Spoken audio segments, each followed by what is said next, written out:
العظيم. أعوذ بالله من الشيطان اللعين الرجيم. بسم الله الرحمن الرحيم. الحمد لله رب العالمين. الصلاة والسلام على أشرف الأنبياء والمرسلين خاتم النبيين سيدنا ومولانا أبي القاسم محمد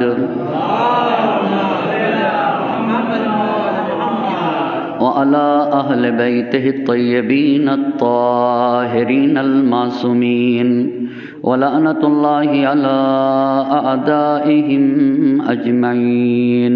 أما بعد فقد قالت فاطمة سلام الله عليها: أيها الناس اعلموا أني فاطمة. صلوات پڑھیں بر محمد.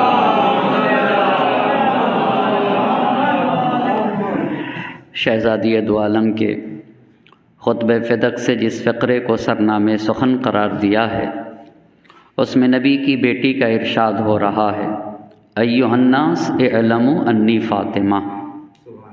اے لوگو، پہچانو میں فاطمہ ہوں. میں ہی تمہاری دنیاوی زندگی اور اخروی زندگی دونوں زندگی میں تمہاری ضرورت ہوں.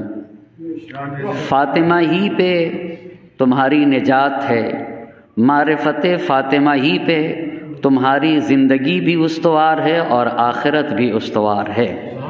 یعنی اگر خیر دنیا اور آخرت چاہتے ہو تو تمہیں فاطمہ کو پہچاننا ہوگا، اس لیے کہ فاطمہ زندگی کے ہر میدان میں نمونۂ عمل، اسوہ اور آئیڈیل ہیں.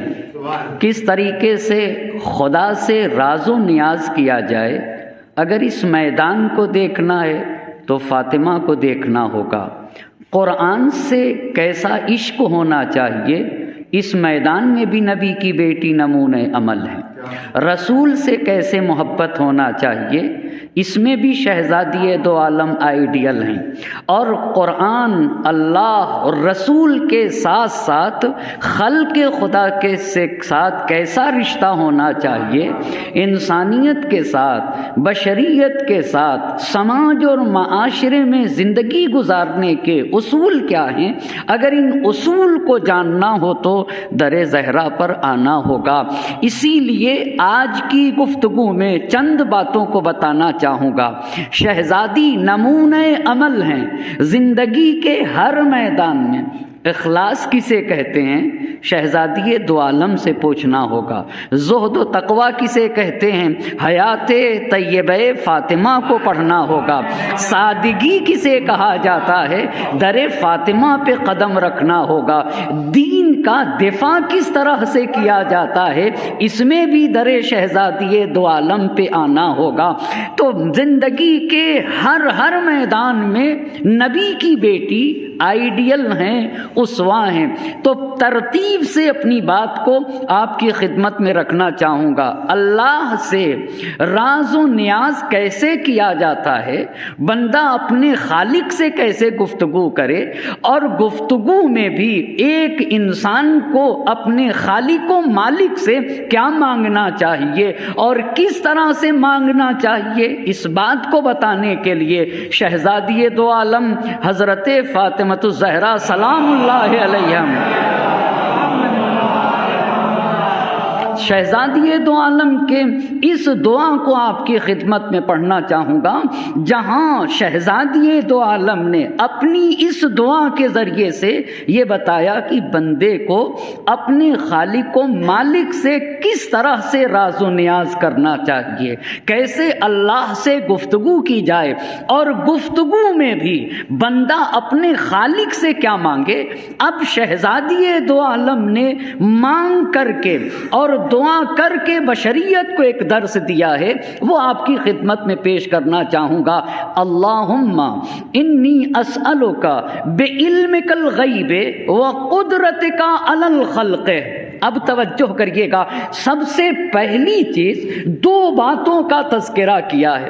ایک بات یہ کہی کہ خدا ہر چیز سے باخبر ہے، آپ بتائیے، جس انسان کا یہ عقیدہ ہو کہ خدا بصیر ہے، خدا سمیع ہے، خدا آگاہ ہے، خدا ہر چیز کو جانتا ہے، اگر یہ واقعاً عقیدہ میں ایک مثال سے اپنی بات کو واضح کروں، یہ جب کیمرے جو سڑک پہ لگے ہوتے ہیں، یہ انسان کی بنائی ہوئی آنکھ ہے۔ جہاں کیمرے پہ جن ملکوں میں عمل ہوتا ہے، انسان کوئی آنے جانا والا نہیں، رات کے 3 بجے ہیں، مگر اگر لائٹ جل رہی ہے، ریڈ ہے نا، تو کوئی آگے نہیں بڑھتا ہے، کوئی آگے نہیں بڑھتا ہے۔ بیٹھنے والا کہے کہ ارے صاحب کوئی نہیں ہے، آپ چلیے، کہا کوئی تو نہیں ہے پر کیمرہ دیکھ رہا ہے۔ پر کیا دیکھ رہا ہے؟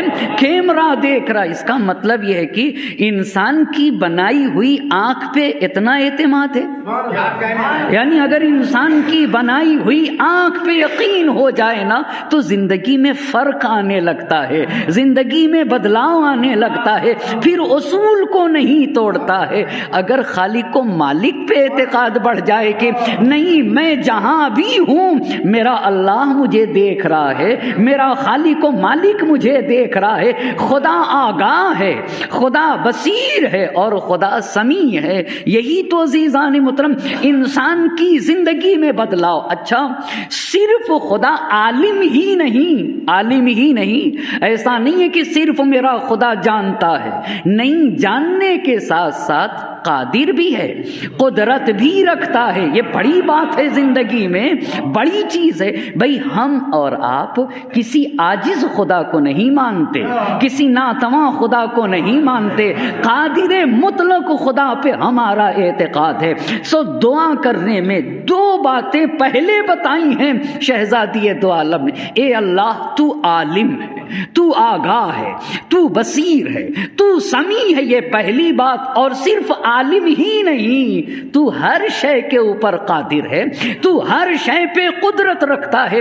بس زندگی میں اگر خدا کے عالم ہونے کا اور عالم ہونے کے ساتھ ساتھ قادر ہونے کا عقیدہ آ جائے نا تو پھر انسان کی زندگی میں مایوسی نہیں ہوگی۔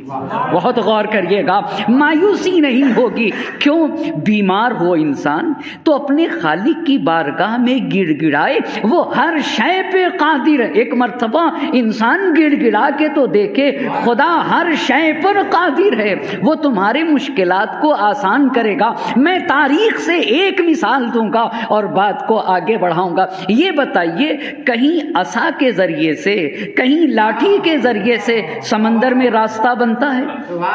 آپ بتائیں، کہیں لاٹھی کے ذریعے سے، کہیں لاٹھی کے ذریعے سے سمندر میں راستہ بنتا ہے؟ فرعون کا لشکر تھا، موسیٰ علیہ السلام کا لشکر آگے آگے تھا، فرعون کا لشکر موسیٰ علیہ السلام کے لشکر کا پیچھا کیے ہوئے تھا، سامنے دریائے نیل، پھر جناب موسیٰ علیہ السلام کا لشکر، پھر فرعون کا لشکر۔ صلوات پڑھ دے بر محمد اور آل محمد۔ تو موسیٰ علیہ السلام کے لشکر نے جب پیچھے مڑ کے دیکھا اب یہ تو فرعون کا لشکر اب ہمیں پکڑ لے گا، اب تو ہم غرق کر دیے جائیں گے، ہلاک ہو جائیں گے۔ تو وہاں پہ حضرت موسیٰ علیہ السلام نے صرف ایک بات کہی، یاد رکھو میرا پروردگار میرے ساتھ ہے، میرا پروردگار میرے ساتھ ہے، میرا پروردگار میرے آگے دریائے نیل اور ادھر پیچھے سے فرعون کا لشکر۔ خدا کی قسم ایک ہی بات کہی، میرا پروردگار میرے ساتھ ہے نا۔ بس ایک عصا مارا تو ایک راستے نہ بنا، ایک راستہ نہ بنا، 12 راستے بنے ہیں، 12 راستے۔ اس کا مطلب یہ کہ ہاں، خدا اس بات پر قدرت رکھتا ہے کہ ایک عصا کے ذریعے سمندر میں راستہ بنا دے، ایک عصا کے ذریعے سمندر میں راستہ بنا دے گا۔ اگر خدا کی قدرت پہ یقین ہو جائے نا تو زندگی سے نا امیدیوں کا خاتمہ ہو جائے گا۔ یہ تو انسان مومن کی ذمہ داری ہے کہ وہ خدا کی قدرت پہ یقین رکھے اور یہ بھی یقین رکھے کہ میرا خدا میرے ضمیر سے واقف ہے، میرے نفس سے واقف ہے، میرے تو ذہنوں اور فکر و خیالات سے جو واقف ہے اسی کو خدائے وحدہ لا شریک کہتے ہیں تو دعا کرنے سے پہلے شہزادی نے 2 باتوں کا تذکرہ کیا. پہلی بات خدا عالم، اور دوسری بات صرف میرا خدا عالم ہی نہیں ہے، خدا قادر مطلق ہے، ہر شے پر قدرت رکھتا ہے. تمہیں گھبرانے کی ضرورت. کہیں بغیر موسم کے تر و تازہ کھجور آتے ہیں؟ جی ہاں، خدا اس بات پہ قادر ہے کہ بغیر موسم کے حضرت مریم سلام اللہ علیہا کے لیے تر و تازہ کھجور فراہم کرے، جس پہ زکریا جیسے منتخب نبی تعجب کریں. وہ مقام حضرت مریم سلام اللہ علیہا ہے. بس یہ خدا کی قدرت ہے، یہ خدا کی قدرت ہے. مومن اور غیر مومن میں یہی فرق ہے. بہت توجہ کرنے کی ضرورت ہے. اگر خدا نہ کرے زمین پھٹ جائے اور اس میں زمین کے اندر جانے والے 2 لوگ ہوں، ایک مومن جائے اور ایک غیر مومن جائے، اور پھر زمین بند ہو جائے، تو جانتے ہیں دونوں میں بہت فرق ہے. اگر مومن ہے نا تو وہ یہی کہے گا کہ ابھی بھی کوئی ذات ہے جو مجھے نجات دے سکتی ہے، ابھی بھی کوئی ذات ہے جو مجھے نجات دے سکتی ہے. یعنی زمین کی تہ میں چلے جانے کے بعد بھی مومن ہے نا تو ایمان سے مایوس نہیں ہونے دیتا ہے. نہیں، میرا خدا قادر مطلق خدا ہے نا، ابھی بھی کوئی ذات ہے جو مجھے نجات عطا کر سکتی ہے. بس خدا کو عالم ماننا ہوگا. یہ شہزادی نے درس دیا ہے. عالم ماننے کے ساتھ ساتھ خدا کو قادر مطلق مانو. اب جب علم اور قدرت کا تذکرہ کیا تو شہزادی دو عالم نے پہلی بات ماننے کا سلیقہ، اے اللہ جب تک میری زندگی فائدے مند ہے مجھے زندہ رکھنا، اور جب میرے مرنے میں میرا فائدہ ہے تو مجھے اٹھا لینا. آپ غور کریے نا، یعنی جب تک جینے میں فائدہ تب تک زندہ رکھنا، اور جب مرنے میں فائدہ ہو تب مجھے اٹھا لینا. کتنی پیاری اور کتنی عظیم بات ہے. احینی ما علمت الحیات خیرا لی، اے اللہ جب تک زندگی میرے لیے خیر ہے، جب تک حیات میرے لیے فائدے مند ہے، اسی وقت تک مجھے زندہ رکھنا، اسی وقت تک مجھے باقی رکھنا. وَتَوَفَّنِي اذا كانت الوفاة خیرا لی، خدایا مجھے تب اٹھانا جب میرا مرنا میرے حق میں فائدے مند ہو. بڑی اہم دعا ہے نہ یہ کہ یعنی جب تک زندگی فائدے مند رہے تب تک مجھے زندہ رکھنا، اور جب یہاں سے وہاں جانا یہ میرے حق میں فائدے مند ہو تب مجھے اٹھا لینا. ایک صلوات پڑھ دے بر محمد اور آل محمد. اس کا مطلب یہ ہوا کہ جب تک زندگی مفید ہو تب تک مجھے زندہ رکھ، یہ پہلی بات. اور جب وفات میں بھلائی ہو، میری موت میں بھلائی ہو تب مجھے اٹھا لینا. ایسا نہ ہو کہ وہاں جانے کے بعد مجھے سختیاں جھیلنا پڑے. بس جب تک زندگی فائدے مند تب تک مجھے زندہ رکھنا، جب تک موت میں میری بھلائی ہو تب مجھے اٹھا لینا. یہ پہلی بات. دوسری بات، اللہم انی اسألک کلمۃ الاخلاص، اے اللہ مجھے اخلاص کی دولت عطا فرما. اخلاص کیا ہوتا ہے؟ اخلاص کیا ہوتا ہے؟ بڑا اہم مرحلہ ہے، توجہ کرنے کی. اخلاص کہتے کسے ہیں؟ کہ شہزادی دو عالم نے کہا پاک پروردگارا مجھے دولت اخلاص عطا فرما. اخلاص کبھی نیت میں ہوتا ہے، اخلاص کبھی دین میں ہوتا ہے، اخلاص کبھی عمل میں ہوتا ہے. یہ اخلاص کہتے کسے ہیں؟ اخلاص مثال کے طور پہ اگر سونا نکالا جائے زمین سے اور اسے آگ میں لے جا کر پگھلایا جائے تاکہ سچا اور خالص سونا الگ ہو جائے، ملاوٹی چیزیں الگ ہو جائیں، اسے کہا جائے گا اخلاص. اسے کہا جائے گا، اسے کہا جاتا ہے یعنی عمل کو بالکل خالص کرنا. یہ پہلی چیز، عمل کو بالکل خالص کرنا، اس میں کسی طرح کی کوئی ملاوٹ نہ ہو، کسی طرح کی کوئی ملاوٹ نہ ہو، اتنا خالص ہو. یہ پہلی بات. دوسری بات یہ ہے کہ خدا کے علاوہ کسی کے تعریف کا محتاج نہ ہو. بہت سخت بات ہے، بہت سخت بات ہے۔ خدا کے علاوہ کسی کی تعریف بھی نہ چاہے۔ اچھا، دو باتیں۔ تیسری بات، عمل کے بدلے میں کوئی جزا بھی نہ چاہے۔ یعنی یہ کتنا سخت مرحلہ، نہ دنیا میں کسی بدلے کی توقع رکھے، نہ آخرت میں کسی بدلے کی توقع رکھے۔ اسے کہتے ہیں اخلاص۔ یہ کہاں ملے گا؟ اللہ اللہ، اگر اخلاص چاہیے تو تمہیں علی و فاطمہ کے دروازے پہ آنا ہوگا۔ بھئی سورہ دہر کیوں اترا تھا؟ سورہ دہر کیوں اترا؟ سورہ انسان کیوں نازل ہوا؟ صرف اور صرف پنجتن پاک کے اخلاص کی بنیاد پہ سورہ دہر اترا ہے۔ اور سورہ دہر نے اخلاص شہزادی دو عالم کا قصیدہ پڑھا ہے۔ اب توجہ کریے گا، سورہ دہر میں کیا آیا ہے؟ هل اتى على الانسان حين من الدهر لم يكن شيئا مذكورا۔ انسان تو اتنا گیا گزرا تھا کہ وہ قابل ذکر بھی نہ تھا۔ بہت توجہ کرنے کی ضرورت ہے۔ یعنی انسان پر ایک وقت وہ گزرا کہ جب انسان اس لائق نہیں تھا کہ اس کا تذکرہ کیا جائے۔ انسان لائق ذکر کب بنا؟ یہ غور سے سننے کی ضرورت ہے۔ لائق ذکر کب بنا؟ انسان اپنی تربیت کرتا ہے، انسان اپنی پرورش کرتا ہے، انسان اپنے کو کمال تک پہنچاتا ہے۔ انسان نے جب اپنی تربیت کر کے خدا کی راہ میں صرف خدا کے لیے کچھ کیا تو خدا نے کہا اب یہ لائق ذکر ہے، اب اسے کرنا ہوگا، اب اسے یاد کرنا ہوگا۔ کیسے؟ کیا اہل بیت نے جو روٹیاں دی تھیں دکھا کے دی تھیں؟ آپ بتائیے نا۔ اہل بیت نے 3 دن تک، پنجتن پاک نے 3 دن تک روٹیاں دیں۔ یتیم آئے، مسکین آئے، اسیر آئے، خود بھوکے رہ گئے۔ تو کیا دکھا کے دیا تھا؟ نہیں عزیزان، ان کو کسی کو دکھانے کی ضرورت ہی نہیں ہے، ورنہ اخلاص نہ رہے گا، ورنہ اخلاص کے دائرے سے باہر چلے جائیں گے۔ لیکن چونکہ خدا کے لیے کیا تھا، لہذا خدا نے کہا اگر عمل میرے لیے ہوگا تو میں اسے قابل ذکر بناؤں گا، میں اسے قابل ذکر بناؤں گا۔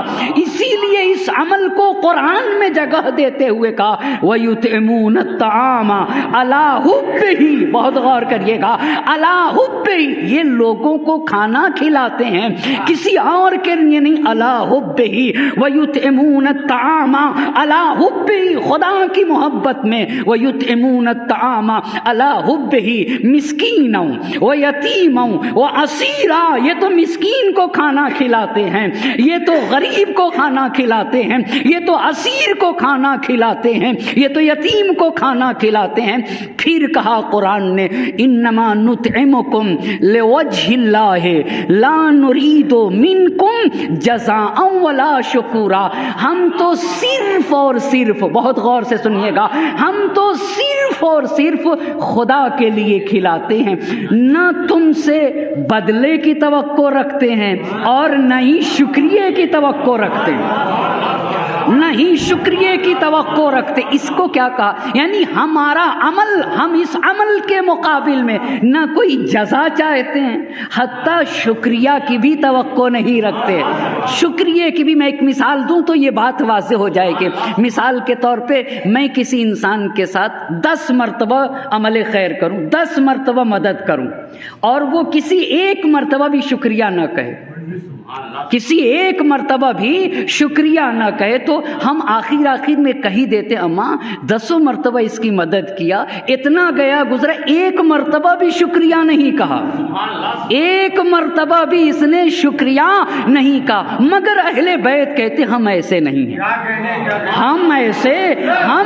ہم اگر کسی کے ساتھ کرتے ہیں نا تو نہ بدلے کی توقع رکھتے ہیں اور نہ ہی شکریہ کی توقع رکھتے ہیں۔ ہم تو صرف اور صرف انما نطعکم، ہم تو تمہیں کھلاتے ہیں صرف اور صرف رضائے خدا کے لیے، لا نرید منکم جزاء ولا شکورا، نہ تم سے بدلے کی توقع رکھتے ہیں اور نہ ہی شکریہ کی توقع رکھتے ہیں۔ ایک صلوات پڑھیں بر محمد اور آل محمد۔ انما نطعمکم لوجہ اللہ، ہم تو تمہیں خدا کے لیے کھلاتے ہیں۔ تو بس پہلی چیز، اے اللہ جب تک زندگی فائدے مند ہو تب تک مجھے زندہ رکھنا، جب موت میں بھلائی ہو تو مجھے اٹھا لینا۔ پروردگار ہمیں تو سلیقہ اخلاص عطا فرما، معبود مجھے دولت اخلاص عطا فرما۔ اخلاص کا مطلب یہ ہے کہ کچھ عمل صرف اور صرف خدا کے لیے کیا جائے۔ یہ در اہل بیت کے علاوہ کہاں ملے گا؟ عقل بشر حیران ہے کہ جو خدا سے کہیں کہ ہم نے تو صرف تیرے لیے یہ عمل کیا ہے۔ اسی لیے تو سید الشہداء نے کہا، کتنا عظیم درس دیا ہے، مانگنے کا سلیقہ بتایا ہے اہل بیت نے کہ دیکھو مانگا کیا جائے، مانگا کیا جائے۔ ہم چھوٹی چھوٹی چیزیں مانگتے پر اہل بیت خدا کو مانگتے ہیں۔ اہل بیت کسے مانگتے ہیں؟ خدا کو مانگتے ہیں۔ آپ یہ بتائیے، اگر میں کہوں کہ میرے پاس 100 روپے ہیں تو اگر 100 روپے ہیں تو 50 ہے یا نہیں؟ جی 50 ہے نا، 60 بھی ہے، 70 بھی ہے، 75 بھی ہے، 90 بھی ہے، 95 بھی ہے، 99 بھی ہے۔ یعنی اگر 100 ہے تو نیچے کی ساری چیزیں ہیں۔ بہت غور کرنے کی ضرورت ہے۔ اگر 100 ہے نا، اگر 100 ہے نا تو نیچے کی ساری چیزیں۔ ہم کیا مانگتے؟ 5 روپیہ مانگتے، 7 روپیہ مانگتے، 10 روپیہ بھائی 100 کیوں نہیں مانگتے؟ 100 کیوں نہیں مانگتے؟ اس لیے کہ اگر 100 ہے تو نیچے کی ساری چیزیں ہو جائیں گی۔ تو جسے خدا مل جائے، آپ سے میں پوچھنا چاہوں گا، جسے خدا مل جائے تو کیا کچھ باقی رہے گا؟ کیا کچھ باقی رہے گا؟ کیا کچھ باقی رہے گا؟ یہی اہل بیت نے سکھایا ہے کہ تم کیوں نہیں خدا کو ہی کیوں نہیں مانگ لیتے؟ خدا کو کیوں نہیں مانگ لیتے؟ اسی لیے سید الشہداء نے کہا تھا، اے میرے اللہ، اس نے کھویا کیا جس نے تجھے پا لیا؟ اے میرے اللہ،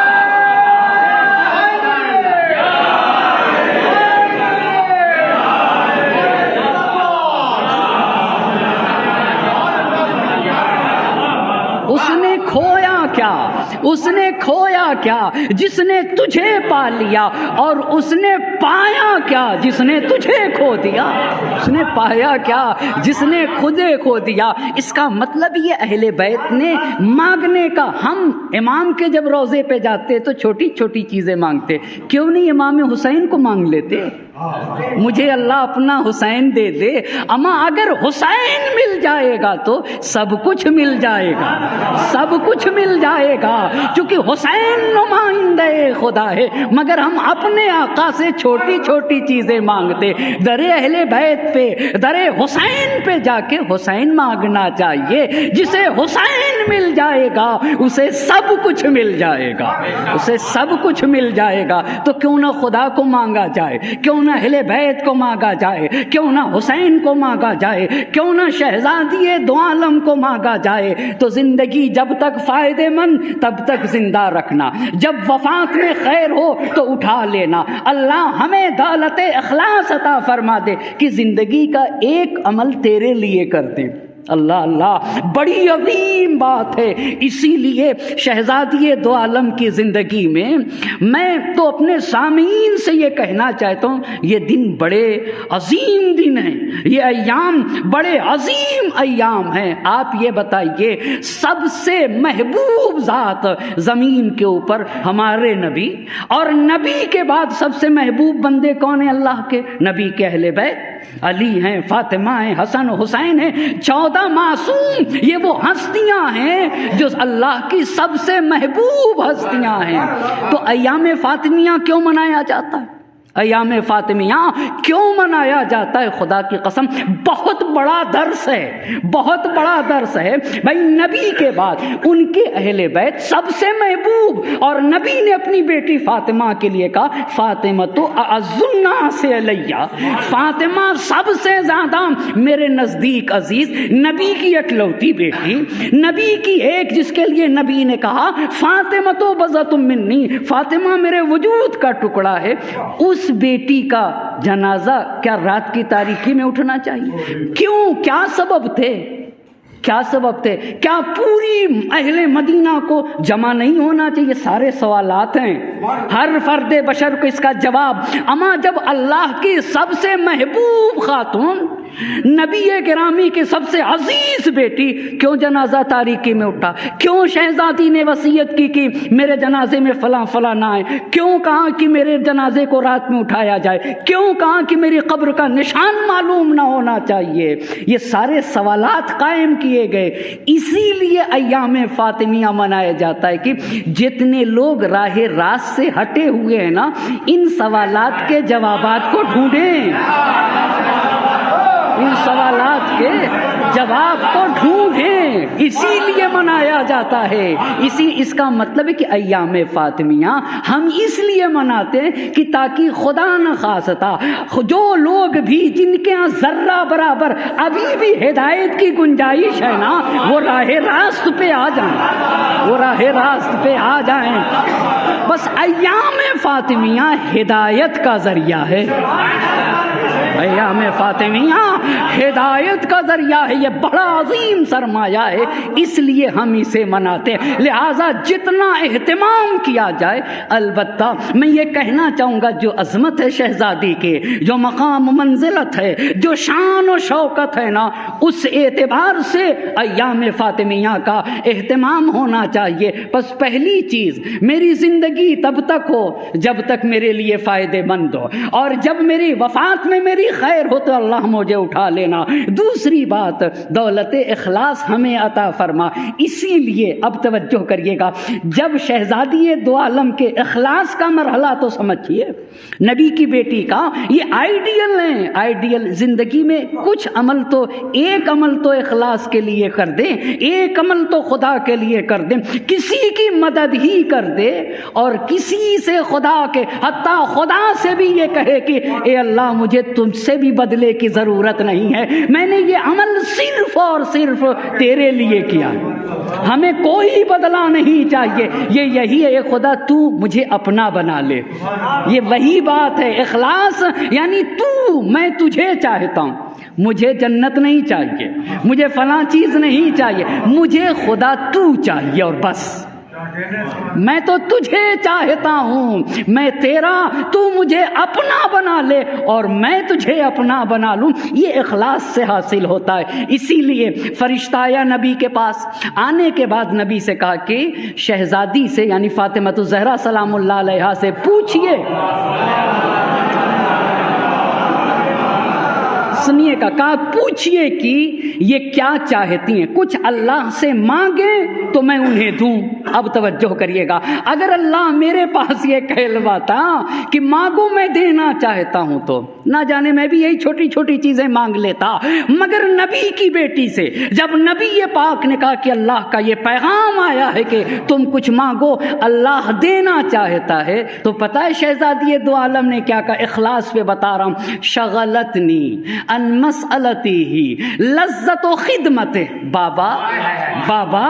بابا میں اپنے خدا سے جب راز و نیاز کرتی ہوں نا، میں اپنے خدا کے جمال کی جب زیارت کرتی ہوں تو اتنا محو ہو جاتی ہوں خدا سے گفتگو کرنے میں کہ اب مجھے اس کے سوا کسی چیز کے ماننے کی ضرورت نہیں ہے۔ اللہ اللہ، یعنی مجھے تو بس میرا خدا چاہیے۔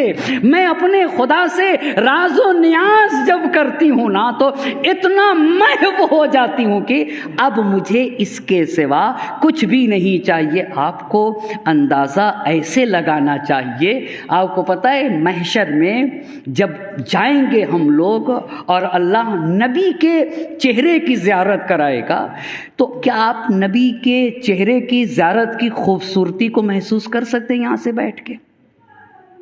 خدا کی قسم، مومن چاہے گا کہ صرف نبی پاک کو دیکھتا رہے، اور اس زیارت کے نتیجے میں ہر چیز بھول جائے گا، ہر چیز بھول جائے گا۔ یہ جو اہل بیت کی زیارت ہوگی نا، ان کے چہرے کی زیارت میں جو انہماک آئے گا وہ وہاں جا کے سمجھ میں آئے گا۔ اسی لیے یہ عزا منائی جاتی ہے ہم آہنگی کے لیے، اس لیے کہ اہل بیت نے کہا کہ انسان جس سے محبت کرے کرے گا کل محشر میں اسی کے ساتھ اٹھایا جائے گا۔ بہت اہم بات ہے نا، بہت اہم بات ہے۔ الانسان، جس کے ساتھ معصوم نے کہا اگر پتھر سے محبت کرتا ہے نا تو پتھر کے ساتھ اٹھایا جائے گا۔ اس لیے ہم اہل بیت سے کام میں جو اپنے خدا سے راز و نیاز کرتی ہوں اس میں جو لذت ہے، اس لذت نے مجھے ہر طرح کے سوال کرنے سے بے نیاز کر رکھا ہے۔ پس پہلی چیز حیات وہ دے جو فائدے مند ہو، ہاں، اور جب میری وفات میں فائد بھلائی ہو تو مجھے اٹھا لے۔ دوسری بات شہزادی نے مانگی، اللہ مجھے دولت اخلاص عطا فرما، دولت اخلاص۔ تیسری بات بہت غور کرنے کا مقام ہے، عام طور سے سوچنے کی ضرورت ہے۔ آپ دیکھیے محرم میں 10 تاریخ آتی ہے، عاشور کا دن، کتنا بڑا غم کا دن ہے، مگر اس دن بھی اعمال میں نماز ہے۔ اتنا بڑا غم کا دن اور وہاں نماز، اور عید جو اتنی بڑی خوشی کا دن ہے وہاں پہ بھی نماز، وہاں پہ بھی نماز۔ سوچنے کی ضرورت ہے، آخر اللہ کی طرف سے عید میں بھی نماز، خوشی میں بھی نماز اور غم میں بھی نماز ہے، کیوں آخر؟ اس پہ غور کرنے کا مقام ہے۔ 2 ہی صورتیں انسان کے راستے سے بھٹکنے کی، غور کر رہے ہیں آپ بات؟ ایک انسان جب منحرف ہوتا ہے تو بہت زیادہ جب خوشحال ہوتا ہے تب راہ راست سے ہٹتا ہے، اور کسی پہ بہت زیادہ مصیبت آتی ہیں تب راہ راست سے ہٹتا ہے۔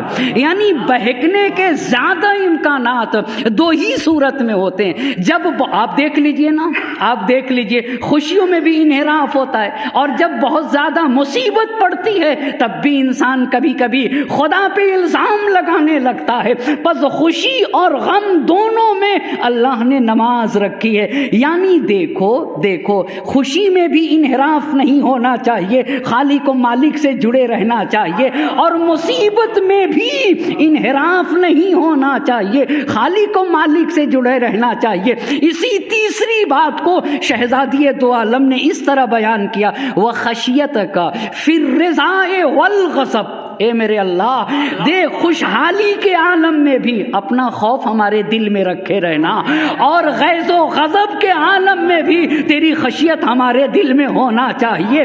دونوں حالت میں خدا نہ بھولنا ہوگا۔ یعنی خوشحالی اور مشکلات میں زندگی کیسے راہ راست پہ باقی رہے گی، خدائے وحدہ لا شریک کو یاد رکھنا ہوگا۔ ایک صلوات پڑھ دے بر محمد اور آل محمد۔ اس کا مطلب یہ ہوا کہ یہ مانگنے کا سلیقہ بتایا۔ پہلی بات، زندگی تب تک ہو جب تک فائدے مند۔ دوسری بات، دولت اخلاص سے مالا مال فرما دے۔ تیسری بات، اے اللہ ہر حالت میں چاہے ہم خوشحال ہوں یا مشکلات میں گرفتار ہوں تجھے نہ بھولنے پائیں۔ یہ 3 باتیں اب توجہ کرنے کی ضرورت ہے۔ چوتھی بات شہزادی نے کہی، اے اللہ ایسی نعمت دے جو کبھی ختم نہ ہو، ایسی نعمت دے جو کبھی ختم نہ ہو۔ آپ بتائیے وہ کون سی نعمت ہے جو کبھی ختم نہ ہو؟ مولا نے نہج البلاغہ میں ایک نعمت کا تذکرہ کیا ہے۔ بعض گھروں کی جو مشکلات ہیں، بعض مشکلات وہ اسی بنیاد پہ، مثال کے طور پہ میری تنخواہ مہینے کے آخر میں ملتی ہے، تو جب فرض کریے دسمبر ہے، دسمبر کے آخر میں ملی تو اب جنوری کے 10، 5، 15 دنوں میں پوری تنخواہ خرچ دیتا ہوں، اور پھر آخر کے 15 دن کیا ہوں گے؟ اب اس میں جیب میں پیسے نہیں آئے تھے، پیسے سارے شروع کے 15 دنوں میں خرچ دیے۔ یہاں سے مشکل، اگر ہاتھ پہ کنٹرول ہوتا کہ بھائی مجھے 1 مہینے تک چلانا ہے، میرے بیوی بچے ہیں، تو انسان کی زندگی میں مشکلات نہیں آتی ہیں۔ بہت توجہ کریے گا، وہ کون سی نعمت ہے جو کبھی ختم نہیں ہوتی؟ کہا کہ زندگی میں میانہ روی، میانہ روی کیا مطلب ہوتا ہے؟ درمیانی حصہ، بلکہ میں ایک اردو کی مثل کہوں اس کے ذریعے سے، اس کو عربی میں قناعت کہتے ہیں۔ قناعت کا مطلب کیا ہوتا ہے؟ جتنی چادر ہے جتنی لمبی وہ اتنا ہی پیر پھیلانا چاہیے، جتنی لمبی چادر ہو اتنا ہی پیر پھیلانا چاہیے۔ میں میرے پاس آج اتنا ہے کہ میں دال روٹی کھا سکتا ہوں تو کیوں گوشت کھاؤں؟ بھی دال روٹی پہ میری زندگی گزر سکتی ہے نا، تو میں کیوں گوشت روٹی کھاؤں؟ کل جب اللہ دے گا کہ دے گا، اگر تلاش و کوشش کروں گا، کل اللہ دے گا تو انشاءاللہ وہ کھاؤں گا۔ میرے مولا راستے سے گزر رہے تھے، ہمارے ساتھ بھی یہ زندگیوں میں ہوتا ہے۔ قصاب اپنی دکان پہ کھڑا ہوا تھا، مولا سے کہا آقا آج گھر گوشت لے جائیے، گوشت بہت اچھا ہے۔ تو مولا نے اپنی جیب میں ہاتھ ڈالا اور دیکھا کہ پیسے نہیں ہیں، تو قصاب سے کہا کہ جیب میں پیسے نہیں ہیں۔ تو قصاب کہتا ہے کہ کس نے آپ سے پیسے مانگے ہیں؟ ہمارے ساتھ بھی ایسا ہوتا ہے، آپ سے کس نے پیسے مانگے ہیں؟ کل دے دیجئے گا۔ تو پتہ ہے مولا نے کیا کہا؟ مولا نے کیا کہا؟ مولا نے کہا کہ اپنے پیٹ سے کہہ دوں گا کہ کل کھا لینا۔ آپ ذرا اصول زندگی دیکھیے، اصول زندگی دیکھیے، آپ کبھی بھی محتاج نہیں رہیں گے نا، کیوں کسی کا مقروض بنے؟ ہاتھ جب تک بند ہے انسان آبرو مند ہے، جب تک ہاتھ بند ہے ہر آدمی غنی سمجھے گا، لیکن جب کھلنا شروع ہوا، جب ہاتھ جہاں کھل جائے گا، یہ بے حیائی کے اسباب میں سے ایک بنیادی سبب ہے لوگوں کے سامنے ہاتھ پھیلانا۔ اسی لیے دین میں منع ہے کہ کسی ایک کے سامنے ہاتھ نہ پھیلاؤ۔ یہ وہ کون سی نعمت ہے جو کبھی ختم نہیں ہوتی؟ میرے مولا نے نہج البلاغہ میں کہا القناعۃ مال لا ينفد، قناعت ایسا سرمایہ ہے جو کبھی ختم نہیں ہوتا، جو کبھی ختم۔ بھائی نمک روٹی ہے، ہم نمک روٹی پہ چلا لیں گے، ہم نمک روٹی پہ چلا لیں گے، ہم دال روٹی پہ چلا لیں گے۔ ہمارے ماں باپ اور ہمارے آباء و اجداد نے کیا ہے ایسا، فاقے رہ گئے مگر بتایا نہیں۔ کیوں؟ اس لیے کہ آبرو کا مسئلہ ہے۔ اے میرے اللہ وہ نعمت دے جو کبھی ختم نہ ہو۔ اللہ اللہ، بس اس کا مطلب یہ ہے کہ یہ بھی ایک عظیم نعمت ہے۔ شاید ہم اور آپ آج تک یہ نہ سمجھتے ہوں کہ کیا قناعت بھی نعمت ہے۔ جی ہاں، ایسا مزاج لے کے آنا جتنا ہمارے اختیار میں ہے، ہم اپنے بیوی بچے اپنی فیملی پہ اتنا ہی خرچیں گے۔ ایک صلوات پڑھ دے بر محمد اور آل محمد۔ اسے کہا جاتا ہے میرے اللہ ایسی نعمت دے، ایسی نعمت دے جو کبھی ختم نہ ہو، یعنی ہمیں قانے بنا دے، ہمارے پاس جتنا ہے نا اتنے ہی پہ زندگی گزارنے کی ہمیں توفیق دے، اور جب اور زیادہ ہوگا تو ہم اس اعتبار سے زندگی گزاریں گے۔ دین میں اسی لیے کام کرنے کی بات کہی گئی۔ بس پہلی بات حیات ہو تو مفید ہو، دوسری بات دولت اخلاص عطا فرما دے، اور تیسری بات یہی شہزادیے دو عالم کی ہے کہ ایسی نعمت دے جو کبھی ختم نہ ہو۔ اس کے علاوہ چوتھی بات اللہم اسألک الرضا بالقضاء۔ ایک صلوات پڑھیں بر محمد اور آل محمد۔ نبی گرامی ہیں ہمارے اور آپ کے نبی حضرت محمد مصطفیٰ صلی اللہ علیہ وآلہ۔ اچھا کچھ اصحاب آئے اور نبی نے اصحاب سے پوچھا کہ تم کس حالت میں ہو، تم کس حالت میں ہو؟ تو سارے اصحاب نے کہا کہ ہم ایمان کی حالت میں ہیں، یعنی ہمارے اندر ایمان پایا جاتا ہے، ہم سب کے سب مومن ہیں۔ تو نبی نے پوچھا تمہارے ایمان کی پہچان کیا ہے؟ کیسے پتا چلے گا کہ تم میں ایمان پایا جاتا ہے؟ تم اپنے ایمان کی دلیل بتاؤ، اپنے ایمان کی پہچان بتاؤ۔ تو انہوں نے اپنے ایمان کی پہچان بتائی ہے، وہ غور طلب باتیں۔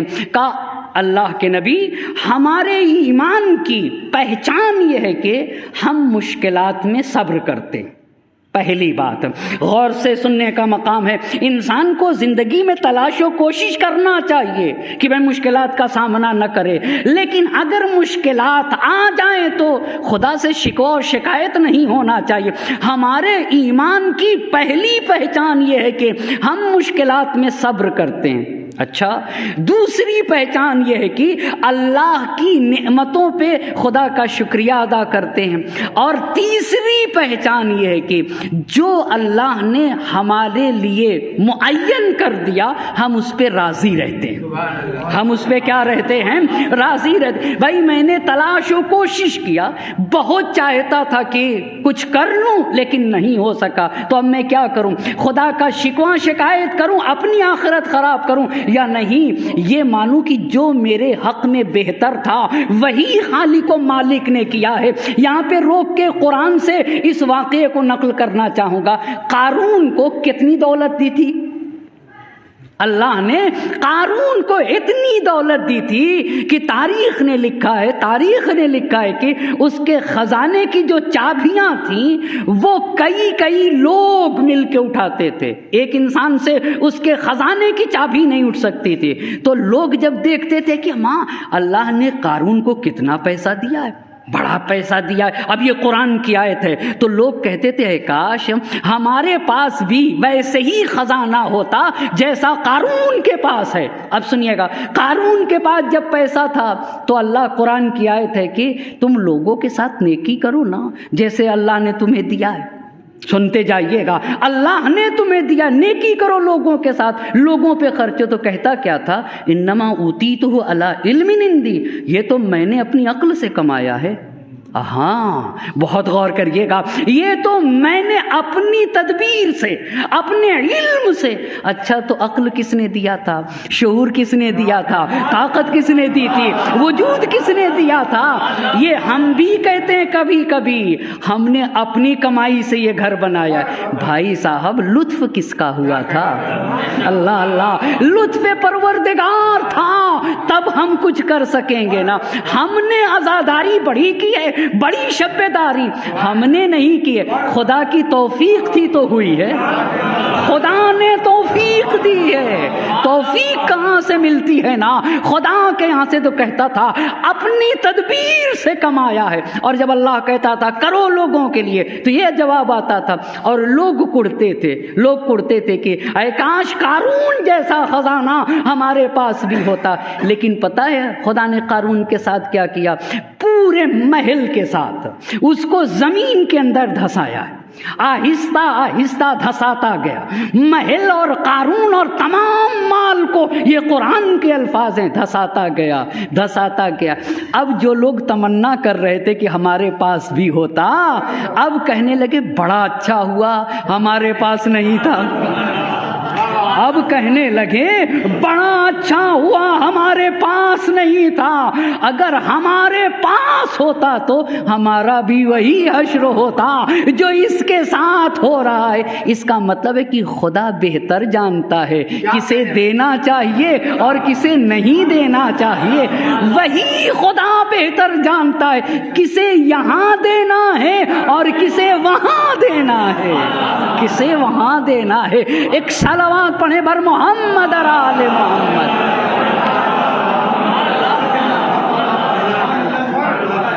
یہ شہزادی نے بتایا ہے کہ اے اللہ مجھے یہ توفیق دے کہ جو میرے پاس ہے میں اس پہ راضی رہوں۔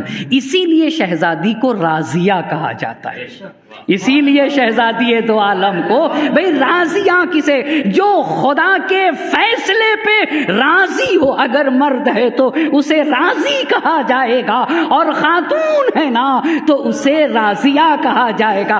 راضیہ کا مطلب یہ ہوتا ہے اے اللہ میری اپنی کوئی پسند ہے ہی نہیں، میری اپنی کوئی چاہت ہے ہی نہیں، اے اللہ ہم تو وہی پسند کرتے ہیں جو تو ہمارے لیے پسند کرے۔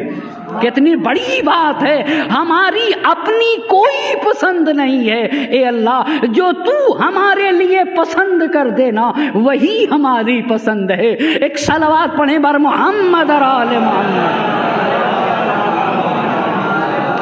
بس آپ نے دیکھا بس حیات تب تک جب تک مفید ہو، اور وفات تب دینا جب مرنے میں ہمارا فائدہ ہو۔ دوسری بات اے اللہ ہمیں دولت اخلاص عطا فرما۔ تیسری بات ایسی نعمت دے دے اللہ جو کبھی ختم نہ ہو۔ چوتھی بات اللہم انی اسألک الرضا بالقضاء۔ بڑا سخت کام ہے۔ اے اللہ ہمیں یہ توفیق دے، ہمیں یہ توفیق دے کہ ہم تیرے فیصلے پہ راضی رہیں، جو تو ہمارے لیے پسند کر لے ہم اس پہ خوشی خوشی راضی ہو جائیں۔ یہی تو سید الشہداء نے زمین کربلا پہ آنے کے بعد یہی تو کہا تھا، رضم بقضائک و تسلیم لامرک لا معبود سواک یا غیاث المستغیثین۔ اے اللہ حسین تیرے فیصلے پہ راضی ہے اور تیرے امر کے سامنے سر تسلیم کو خم کیے ہوئے ہے۔ اسی بات کو تو جوش نے کہا تھا، تنہا وہ ایک اشارہ تھا معبود کی طرف، سجدوں سے کھینچتا تھا جو مسجود کی طرف۔ یعنی حسین سجدہ نہ کر رہے تھے، سجدہ کر کے بشریت کو خدائے وحدہ لا شریک کی طرف رہنمائی کر رہے تھے، سجدہ نہ کر رہے تھے، بشریت کو خدا کی طرف رہنمائی کر رہے تھے۔ اس خدا کو پہچانے بشریت جس کا حسین سجدہ کر رہا ہے۔ اسی لیے تو جوش نے کتنی پیاری بات کہی تھی، بڑی عظیم بات سید الشہداء کے لیے۔ جب جوش نے سراہا ہے تو ایسے کہا ہے، کربلا ایک تزلزل ہے محیط دوراں، کربلا خرمن سرمائے پہ ہے برق تپا، جو مالداری کو اپنی ٹھوکروں سے روند دے اسے کربلا کہا جاتا ہے، جو پورے کائنات میں ایک تزلزل ایجاد کر دینا اسے کربلا کہا جاتا ہے۔ کربلا طبل پہ ہے ضربت آواز ازاں، حسین باطل کے خلاف اعلان حق کا نام ہے، اور کربلا جرأت انکار ہے پیشے سلطان، ظالموں کے خلاف جو اٹھنا سکھائے اسے کربلا کہا جاتا ہے، ستمگروں کے خلاف جو بولنا سکھائے اسے کربلا کہا جاتا ہے، جہاں یزیدیت پنپ نہ سکے اسے کربلا کہا جاتا ہے، جہاں فرعونیت سر اٹھا نہ سکے اسے کربلا کہا جاتا ہے۔ فکر حق سوز یہاں کاش نہیں کر سکتی، کربلا تاج کو برداشت نہیں کرتی۔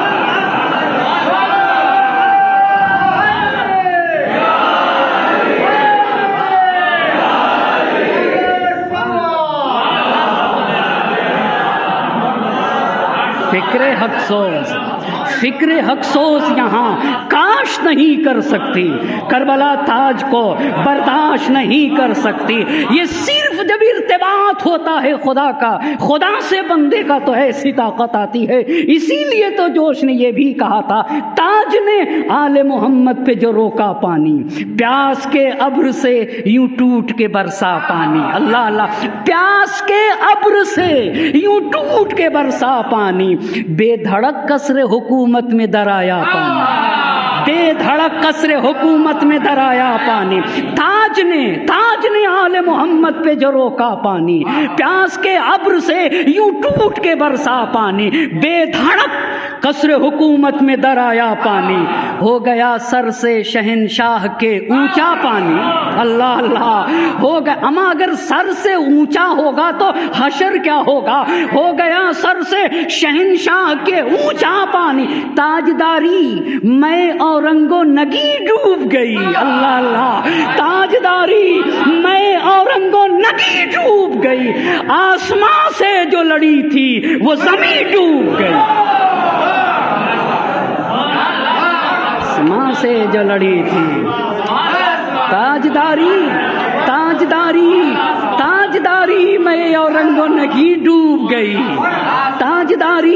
تاجداری میں اورنگو نگی ڈوب گئی، آسمان سے جو لڑی تھی وہ زمین ڈوب گئی۔ حسین آسمان کرامت کا نام ہے، حسین آسمان عزت کا نام ہے، حسین آسمان شرافت کا نام ہے، آسمان عزت و کرامت قیامت پہ جو خورشید کرامت بن کے چمکے اسے حسین کہا جاتا ہے، اسے حسین کہا جاتا ہے۔ یہ دیکھا فیصلے پہ اے اللہ ہمیں توفیق دے، جو تیرا فیصلہ ہے ہم اس پہ راضی رہیں۔ یہ حسین نے کربلا میں بتایا ہم اسی پہ راضی ہیں جس پہ ہمارا اللہ راضی ہو جائے۔ اور مکے میں امام حسین علیہ السلام نے کہا تھا رضا اللہ واللہ رضانا اہل البیت، خدا کی قسم ہم اہل بیت کی تو اپنی کوئی پسند ہے ہی نہیں، اللہ اللہ، ہم اہل بیت کی اپنی کوئی پسند نہیں، ہم تو وہی چاہتے ہیں جو ہمارے لیے ہمارا خالق و مالک چاہتا ہے۔ ایک صلوات پڑھ دے بر محمد اور آل محمد۔ اس کے بعد کا مرحلہ پس حیات تب تک جب تک مفید فائدہ، اور جب وفات میں ہماری بھلائی ہو تو اٹھا لینا۔ اللہ ہمیں دولت اخلاص عطا فرما، اے اللہ ایسی نعمت دے جو کبھی ختم نہ ہو۔ اس کے بعد کہا اے اللہ ہمیں یہ توفیق دے کہ ہم تیرے فیصلے پہ راضی رہیں، ہم جو ہمارے حق میں تیرا فیصلہ ہے کہ وہ حتماً بہتر فیصلہ ہے۔ اللہ سے زیادہ اپنے بندے سے کون محبت کرے گا؟ مگر ہے کوئی جو خالق کو دلیل کیا ہے؟ ارے جس خدا نے اتنے مہربان ماں باپ دیے، یہ ماں باپ نے جو رحمت رکھی ہے، محبت رکھی ہے، وہی خالق و مالک ہے، وہی خدا ہے وحدہ لا شریک ہے۔ اس نے کہا اس پہ غور کیا کرو، ہم ہی ہیں جس نے تمہیں اتنے مہربان ماں باپ دیے ہیں، اس سے ہماری رحم و کرم کا اندازہ لگاؤ تو بندے کے لیے بہتر کیا ہے یہ خالق و مالک جانتا ہے۔ لہذا بندے کے حق میں خالق و مالک کا جو فیصلہ ہو اس پہ بندہ راضی رہے نا، یہ اتنی باتیں۔ اس کے بعد شہزادی کہتی اللہم انی اسألک الی النظر، انی اسألک النظر الی وجہک، اے اللہ مجھے اپنا جمال دکھا دے، مجھے اپنے چہرے کی زیارت کرا دے۔ اللہ اللہ کتنا عظیم، والشوق الی لقائک، اے اللہ میرے اندر یہ جذبہ پیدا کر کے میرے اندر تجھ سے ملاقات کا جذبہ پیدا ہو جائے، میں اپنے پروردگار سے قریب ہو جاؤں۔ جناب آسیہ نے قرآن میں ایک دعا مانگی ہے اور بڑا عظیم سلیقہ بتایا ہے دعا کو مانگنے کا، لوگوں کو بتایا۔ پہلے اس آیت کو عرض کروں قرآن پاک کے، آپ کو پتا ہے فرعون کی بیوی جناب آسیہ ہیں۔ فرعون جو اپنے آپ کو کہہ رہا تھا انا ربکم الاعلی، اس کی بیوی کو آسیہ کہا جاتا ہے نا، مگر انہوں نے قرآن کہتا ہے ضرب اللہ مثلا للذین آمنوا امرأۃ فرعون، اللہ نے فرعون کی بیوی جناب آسیہ کو ہر صاحب ایمان کے لیے نمونہ عمل بنایا۔ عجیب بات ہے، عجیب بات ہے بھائی، ایک خاتون مرد اور زن ہر ایک کے لیے آئیڈیل، جی ہاں جی ہاں۔ تو آسیہ کا کردار کیا ہے؟ کیوں ہر مرد کے لیے اور ہر خاتون کے لیے آسیہ نمونہ عمل بنی؟ کیوں؟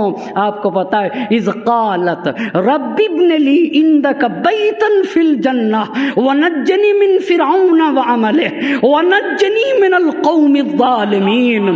چاروں ہاتھ اور پیر، دونوں ہاتھ، اس میں بھی کیل ٹھوک کے زمین سے ٹھوک دیا گیا، دونوں ہاتھ دونوں پیر، اور جلتی ہوئی زمین پہ لٹا دیا گیا۔ اس عالم میں جناب آسیہ نے خدا سے ایک دعا کی ہے رب ابن لی عندک بیتا فی الجنہ، اے اللہ مجھے صرف جنت نہیں چاہیے۔ آہا بڑی بات ہے، مجھے صرف جنت نہیں، جنت میں اپنے نزدیک ایک گھر بنا، نزدیک کی بات ہے۔ رب ابن لی عندکا بیتن فی الجنہ، یہ بتائیے دودھ کی نہریں ہوں گی، شہد کی نہریں ہوں گی، شراب طہور ہوگا، انار ہوگا، انگور، سارے پھل ہوں گے، یہ کس کی غذا ہے؟ یہ تو جسم کی غذا ہے۔ دودھ کس کی غذا ہے؟ جسم کی۔ شہد کس کی غذا ہے؟ جسم کی۔ انار اور انگور کس کی غذا ہے؟ جسم کی۔ تو کیا انسان صرف جسم ہے؟ آپ سے پوچھنا چاہتا ہوں کیا انسان صرف جسم ہے یا نہیں؟ انسان کیا جسم اور روح دونوں ہیں؟ آپ بتائیں نا، تو جنت میں روح کی غذا کیا ہے؟ اللہ اللہ، بڑی عظیم بات ہے، بڑی عظیم بات ہے بھئی، یہ تو میرے جسم کی غذا ہے، روح کی غذا کیا ہے؟ قرب مانوی خدا، لقائے پروردگار۔ بندہ مانوی اعتبار سے اپنے خدا سے کتنا نزدیک ہے، یہ اس کی روح کی غذا ہے، یہ اس کی روح کی غذا ہے۔ یہی جناب آسیہ نے تقاضا کیا ہے، صرف وہ جنت نہیں چاہیے جس میں جسمانی غذا تو مل جائے پر روحانی غذا نہ ملے۔ ایک صلوات پڑھیں بر محمد اور آل محمد۔ وہ نہیں چاہیے، خدا کی قسم یہی فرش عزائے حسین کی برکت ہے نا۔ ہاں، اہتمام کرنا ہوگا۔ میں بانیان مجلس سے جہاں جہاں جاتا ہوں یہ تقاضا کرتا ہوں کہ یہ مجلسیں ایسی نہیں ہیں کہ ایک دو دن پہلے خطیب کو بلا لیا جائے، ایسا نہیں ہونا چاہیے۔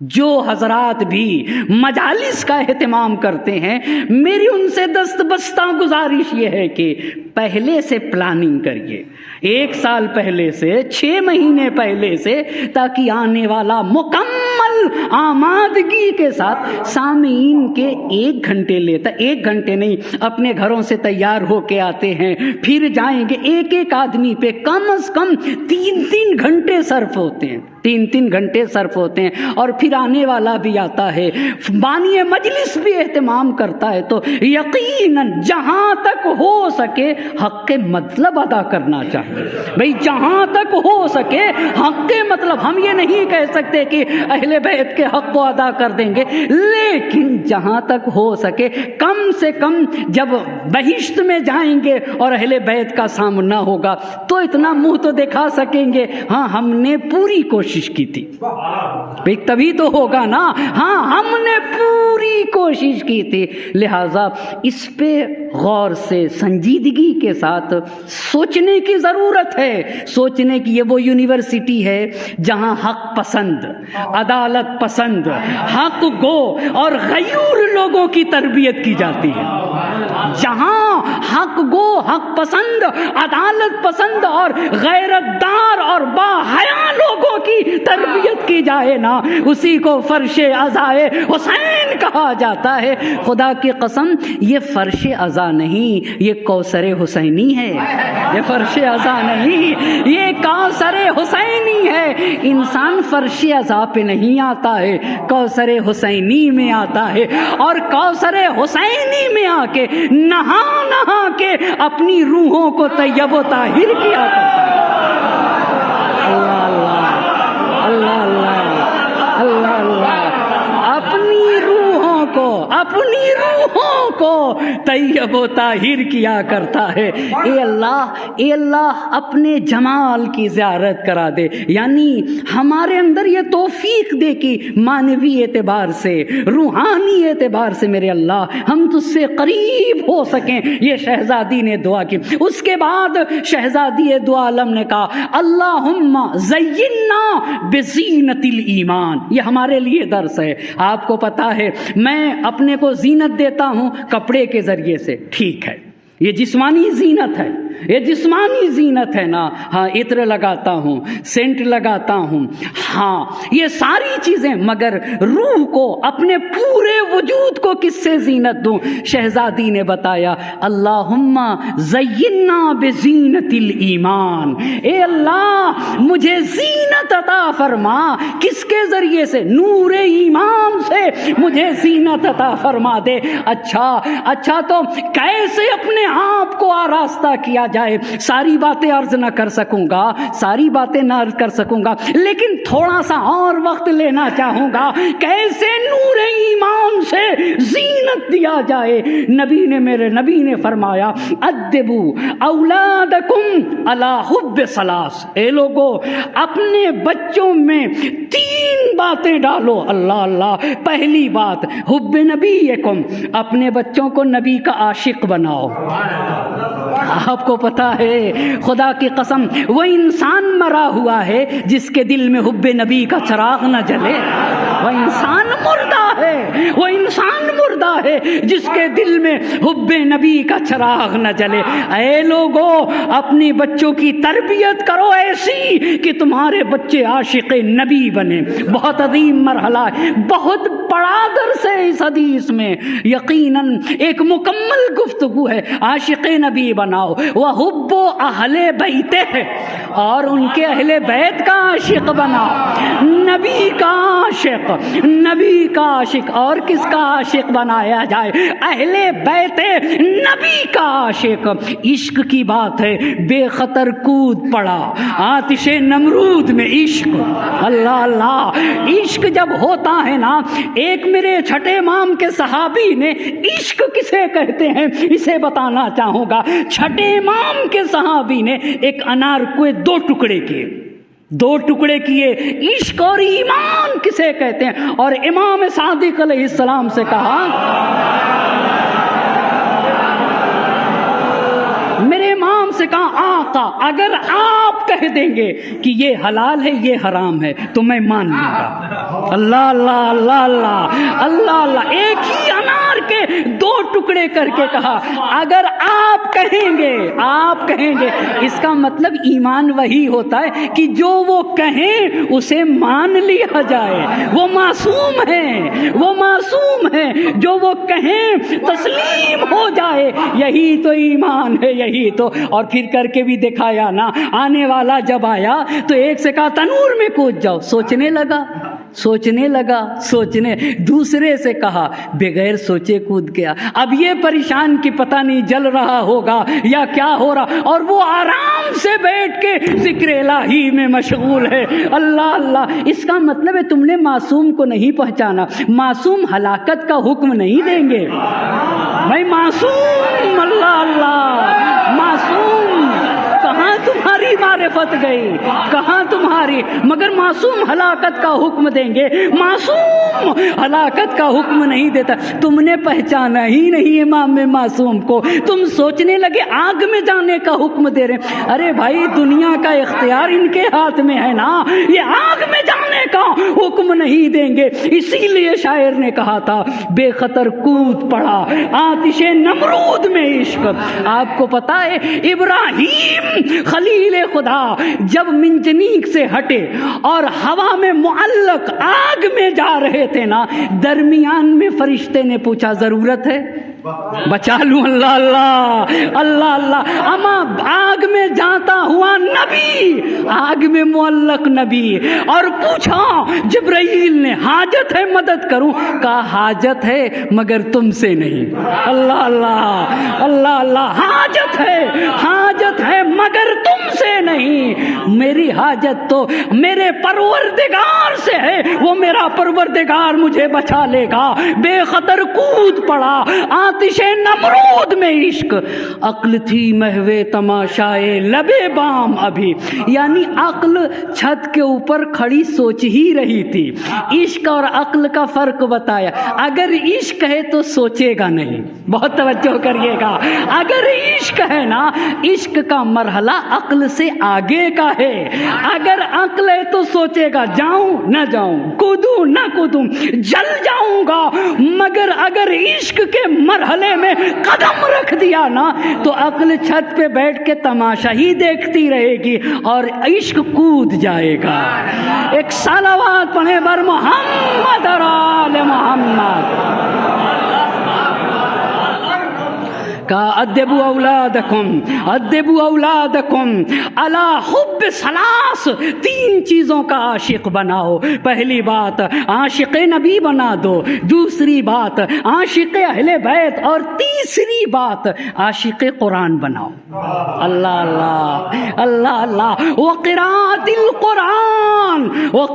القرآن، عاشق قرآن بناؤ. اسی بات کو عرض کر کے بڑا اہم پیغام ہے شہزادی شہزادی دو عالم کا اللہم زینا بزینت الایمان، یہیں سے ہمارے ایمان کی تقویت ہوگی۔ معصوم کا فرمان ہے کہ اگر کسی مومن کے دل میں ہم نبی اور آل نبی کی محبت ہے نا تو اس کا ایمان کوہ احد سے زیادہ مضبوط ہوگا، کوہ احد سے زیادہ مضبوط ہو جائے گا۔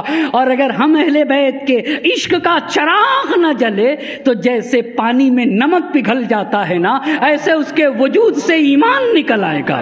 اگر نہ ہو تو زینا بزینت الایمان، پہلی بات عاشق نبی بناؤ، دوسری بات عاشق اہل بیت نبی، تیسری بات عاشق قرآن۔ ایک روایت پڑھوں گا، ہاں میرے چھٹے امام نے کہا ہے کہ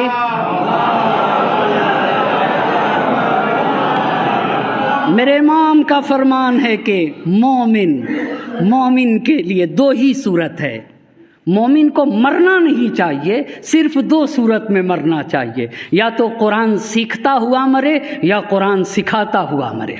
بہت توجہ کرنے کی ضرورت ہے، یہاں سیکھتا ہوا یعنی امام کہنا چاہتے ہیں زمین پہ کوئی ایسا مومن نہ ہو جسے قرآن پڑھنا نہ آتا ہو۔ اب توجہ کریے گا، قرآن کل محشر میں شفاعت کرے گا، اپنے ایمان کو زینت دو نا قرآن کے ذریعے سے۔ اب سنیے گا، روایت میں ہے، چھٹے امام کی حدیث ہے، اصول کافی میں موجود ہے کہ انسان کے نام اعمال کے لیے 3 کاپیاں، ایک پہ نعمتیں لکھی جائیں گی، ایک پہ نیکیاں لکھی جائیں گی، اور ایک پہ برائیاں۔ کتنے ہو گئے؟ بس ایک پہ نعمتیں، اللہ نے تمہیں یہ نعمت دی، ایک پہ اچھائیاں، تم نے یہ نیکی کی، اور ایک پہ کیا لکھا جائے گا؟ برائی۔ 3 باتیں ہو گئی، بہت جلدی سمیٹ رہا ہوں۔ تو محشر میں جس پہ نیکی ہوگی اور جس پہ نعمتیں ہوں گی، دونوں کو مقابلہ کیا جائے گا، کمپیئر کیا جائے گا۔ اب جب کمپیئر کیا جائے گا تو دیکھے گا کہ اللہ کی نعمتوں کے مقابل میں میری اچھائی کچھ بھی نہیں، کچھ بھی نہیں۔ تو اچھائی تو چلی گئی، بچے گا کیا؟ بچے گی صرف اور صرف برائی، اور محشر میں مومن تنہا ہوگا۔ اب محشر میں مومن جب تنہا ہوگا تو روایت نے کہا فَيَقْدِمُ الْقُرْآنُ أَمَامَهُ، قرآن سامنے آ کے کھڑا ہو جائے گا۔ اگر قرآن سے عشق ہے نا تو قرآن سامنے آ کے کھڑا ہوگا، یا ربی انا القرآن، اے اللہ میں قرآن ہوں، وَهَذَا عَبْدُكَ الْمُؤْمِنُ، اور یہ تیرا مومن بندہ ہے۔ بہت توجہ کرنے کی ضرورت ہے۔ رب قد کان یتعب نفسہ بتلاوتی، تھکا ہوا ہوتا تھا پر بھی مجھے پڑھتا تھا۔ اے اللہ میری تلاوت کرتا تھا، تلاوت کے ذریعے سے اپنے کو زحمتوں میں ڈالتا تھا۔ پہلی بات وَيُطِيلُ لَيْلَهُ بِتَرْتِيلِ، اور ترتیل کے ذریعے سے دیر تک رات میں پڑھا کرتا تھا۔ تیسری بات وَتَفِيضُ عَيْنَاهُ إِذَا تَهَجَّدَ، اور رات کی تاریکی میں اپنا گرم بستر چھوڑ کے جب اٹھتا تھا اور قرآن پڑھتا تھا تو اس کی آنکھوں سے آنسو گرتے تھے۔ رب ارضہ کما ارضانی، اے اللہ اس نے مجھے خوش کیا ہے تو اسے خوشحال کر دے، اس نے مجھے خوش کیا ہے تو اسے خوشحال کر دے۔ تو آواز قدرت آئے گی، اے میرے بندے، مولا نے کہا قرآن وہ شفیع ہے جس کی شفاعت محشر میں قبول کی جائے گی۔ جو قرآن کہے گا وہ خالق و مالک قرآن کی بات کو رد نہ کرے گا۔ آواز قدرت آئے گی، داہنا ہاتھ کھولو۔ جب بندہ داہنا ہاتھ کھولے گا تو اللہ اپنی رضا سے بھر دے گا، داہنے ہاتھ کو اپنی رضا سے بھر دے گا۔ پھر آواز قدرت آئے گی، بایاں ہاتھ کھولو۔ جب بایاں ہاتھ کھولے گا تو اپنی رحمت سے بھر دے گا، اس میں رضائے پروردگار، اس میں رحمت پروردگار۔ اور پھر خدا کہے گا ہذہ جنت مباحۃ لک، یہ دیکھو سامنے جنت ہے، یہ سامنے جنت ہے، چلے جاؤ۔ لیکن کیسے جاؤ؟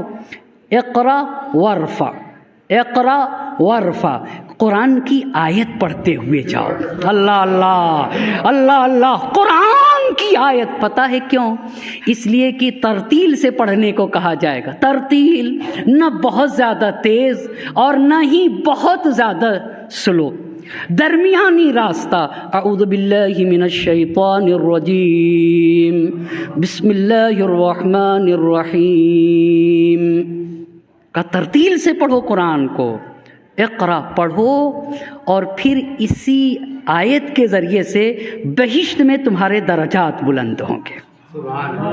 میرے امام نے کہا کہ اگر کوئی شیعہ، کوئی ہمارا چاہنے والا مر جائے اور اسے قرآن نہ پڑھنا آتا ہو تو علم فی قبرہ، اگر دولت ایمان لے کر آیا ہے تو اس کی قبر میں اسے سکھایا جائے گا، یہیں سے سیکھنا ہوگا۔ امام نے کہا اگر خدا نخواستہ نہ سیکھ کے آیا تو کیوں آقا؟ تاکہ اسے بہشت میں درجات بلند ہو سکے، قرآن کے ذریعے سے سکھا کے کہا جائے گا اقرا، اب قرآن پڑھو، سکھا کے یہ ایمان، یہ اہل بیت سے عشق قبر میں مفید فائدہ ہوگی، اسے کہا جائے گا سیکھو، قرآن پڑھو اور بہشت میں درجات حاصل کرو۔ بس عزیزان محترم، یہ نبی کی بیٹی فاطمہ ہیں، ان کے شہادت کے شب ہے، یقیناً ہر مومن کی آنکھ میں آنسو آنے چاہیے۔ خدا کی قسم، آخر حسن و حسین کی ماں کا جرم کیا تھا؟ نبی کی بیٹی کا کیا جرم تھا؟ شہزادی نے کیا خطا کی تھی؟ کیا خطا کیا تھا کہ جلتا ہوا دروازہ نبی رحمت کی بیٹی پہ گرایا گیا؟ شہزادی نے کیا خطا کی تھی؟ کیا حسن و حسین کو اپنی ماں پیاری نہ تھیں؟ اللہ اللہ، کیوں حسن و حسین کو یتیم کیا جا رہا ہے؟ کیا شہزادی کی کیا خطا تھی؟ مگر ہائے رے، نبی گرامی جو انسانیت کا درس لے کر آئے تھے، جنہوں نے حیات کے اصول بتائے، ان کی بیٹی نے کیا خطا کیا تھا؟ جلتا ہوا دروازہ نبی کی بیٹی پہ گرا دیا گیا، اللہ اللہ، پہلو شکستہ کیا گیا، محسن کی شہادت واقع کر دی گئی اور بازو کو زخمی کیا گیا۔ اتنا ہی نہیں، حسن و حسین سے پوچھئے نا، میرے مولا امام حسن ایک خاص راستے سے نہیں گزرتے تھے، اس لیے کہ اس راستے میں وہ شخص تھا جس نے شہزادی پہ ظلم کیا تھا۔ امام حسن کو وہ گلی دیکھ کے اپنی مادر گرامی پہ ہونے والا ظلم یاد آ جاتا تھا۔ میری اماں پہ ہاتھ اٹھایا گیا، میری مادر گرامی کو اذیت پہنچائی گئی، اجرکم اللہ۔ اتنا ہی نہیں، علی کے گلے میں رسن کا پندہ ڈالا گیا، کشاں لے جایا گیا۔ اللہ کسی غم میں نہ رلائے۔ ایک دن نبی کی بیٹی نے علی سے کہا، اے علی، فاطمہ اب دنیا میں نہ رہیں گی، آج رات آتے آتے فاطمہ دنیا میں نہ رہیں گی۔ علی تڑپ گئے، فاطمہ آپ کو کہاں سے معلوم؟ فاطمہ نے کہا، میں نے بابا کو خواب میں دیکھا، میرے بابا مجھ سے کہہ رہے تھے، اے بیٹی فاطمہ، آج کی شب تم مجھ سے ملاقات کرو گی، اجرکم اللہ۔ ایک مرتبہ فاطمہ نے وصیتیں شروع کر دی، اے علی، میں نے آپ کا زندگی بھر خیال کیا ہے، اے علی، میں نے آپ کی کبھی بھی نافرمانی نہیں کی، اے علی، حسن حسین میرے بچے ہیں، اے علی، میری شہادت کے بعد میرے بچوں کا خیال کریے گا، اللہ اللہ، اے علی، میرا جنازہ تاریکی میں اٹھائیے گا، اے علی، میرا جنازہ تابوت میں اٹھائیے گا، اجرکم اللہ، اے علی، کفنی باللیل، دفنی باللیل، غسلنی باللیل، اے علی، رات میں غسل دیجیے گا، اے علی، اے علی، ارے جنہوں نے مجھ پہ ظلم کیا ہے ان انہیں میرے جنازے میں نہ آنے دیجیے گا۔ ارے نبی کی بیٹی دنیا سے رخصت ہو گئی، علی نے غسل و کفن دیا، غسل و کفن کے بعد آواز دی زینب ماں کا آخری دیدار کرو، کلثوم اماں کا آخری دیدار کرو۔ اجرکم اللہ، حسن حسین سے کہا اے بچوں آؤ اپنی ماں کا آخری دیدار کر لو۔ حسن حسین آ کے کھڑے ہوئے، اماں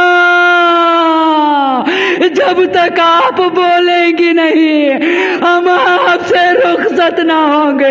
ایک مرتبہ بندے کفن ٹوٹ گئے، میرے لالا حسن حسین ماں کے سینے سے لگے، خدا میں کوہرام مچا، اے علی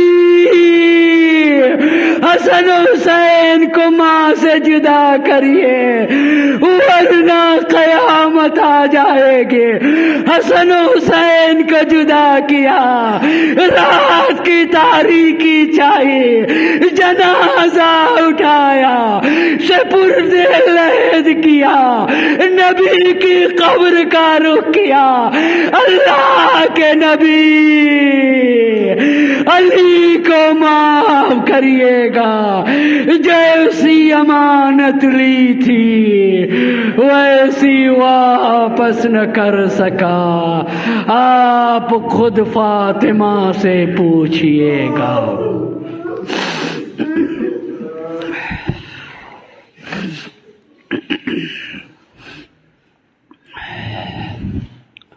وَسَيَعْلَمُ الَّذِينَ ظَلَمُوا أَيَّ مُنقَلَبٍ يَنقَلِبُونَ إِنَّا لِلَّهِ وَإِنَّا إِلَيْهِ رَاجِعُونَ۔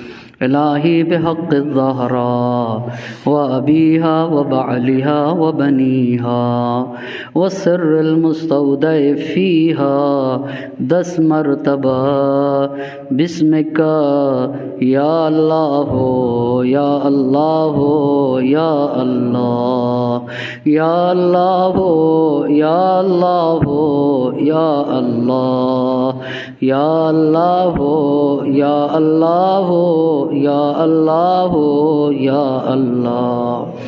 معبود تجھے واسطہ ہے محمد اور آل محمد کا، ہماری اس مختصر سی عبادت کو اپنی بارگاہ میں قبول فرما، ہمارے ناسوؤں کو رمال زہرا میں جگہ عنایت فرما، حاضرین مجلس کی تمام حاجات شرعیہ کو پورا فرما۔ معبود تجھے نبی کی بیٹی کی حرمت کا واسطہ ہم میں جو بھی جن مشکلات میں گرفتار ہیں ان کی مشکلات کو برطرف فرما، ہم میں جو بے اولاد ہیں شہزادی کے صدقے میں صاحب اولاد بنا دے۔ کچھ لوگوں نے دعا کی درخواست کی ہے، کچھ لوگ ہاسپٹل میں ہیں، کچھ لوگ بیمار ہیں۔ معبود تجھے شہزادی کونین کی حرمت کا واسطہ، معبود تجھے نبی کی اکلوتی بیٹی کی حرمت کا واسطہ تمام بیماران اسلام کو، بالخصوص بیماران مورد نظر کو شفائے کامل و عاجل عنایت فرما۔ معبود بانیان مجلس کی توفیقات خیر میں اضافہ فرما۔ ہم میں سے جن کے والدین کا سایہ ہمارے سروں سے اٹھ چکا ہے ان کی قبروں کو منور فرما، ان کی روحوں کو شاد فرما، ان کے درجات کو بلند سے بلند تر فرما۔ ہم میں سے جن کے والدین کا سایہ ہمارے سروں پہ باقی ہے صحت و سلامتی کے ساتھ طول عمر مرحمت فرما، وقت کے امام کو ہم سے راضی و خوشنود فرما، ان کے ظہور میں تعجیل فرما اور ہمیں ان کے اعوان و انصار میں شمار فرما۔ ربنا تقبل منا انک انت السمیع العلیم۔ ماتم حسین۔